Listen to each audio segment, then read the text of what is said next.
hanggang dun yan. Yan ito pinaka-importante. Tapos ito ang tubig. Yan.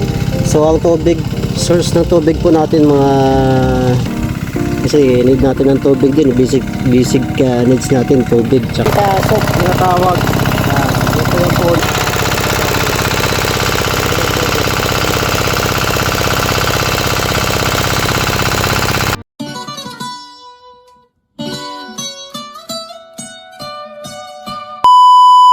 Alright, so mga katats, ito gaano ka-importante po ang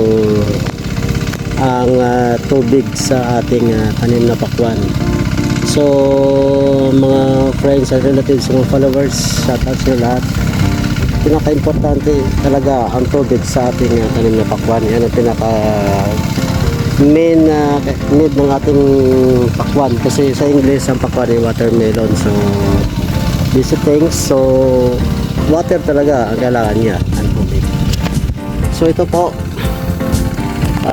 gumawa kami ng kanal yan, para dalaw yan ng tubig yan hanggang dun yan. Yan ito pinaka-importante. Tapos ito ang tubig yan. So ang tubig, source ng tubig po natin mga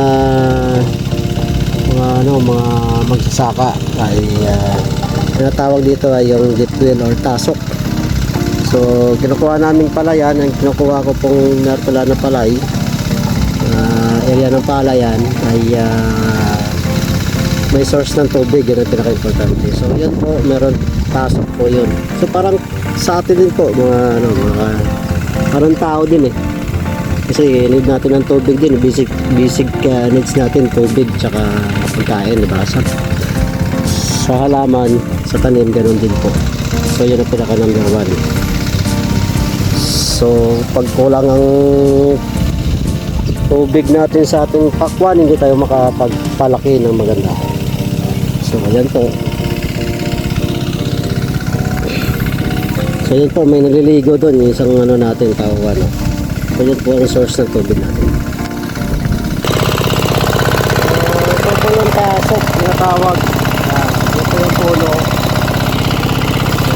Tapos lalagyan niya siya ng water pump. Gamit namin dito ay open. Para makapot ng tubig na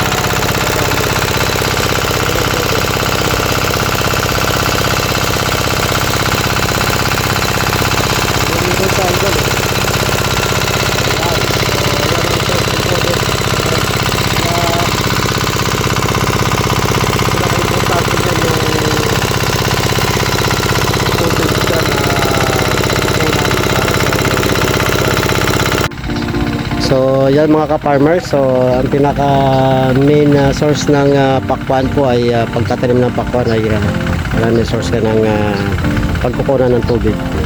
Kasi yan ang pinaka-importante sa watermelon, lalo na pag lagi ka ng bunga. Kasi pag kulang sa tubig mga katats, yung bunga ng watermelon yung magiging deformed. So useless po ang nangyayari po dyan.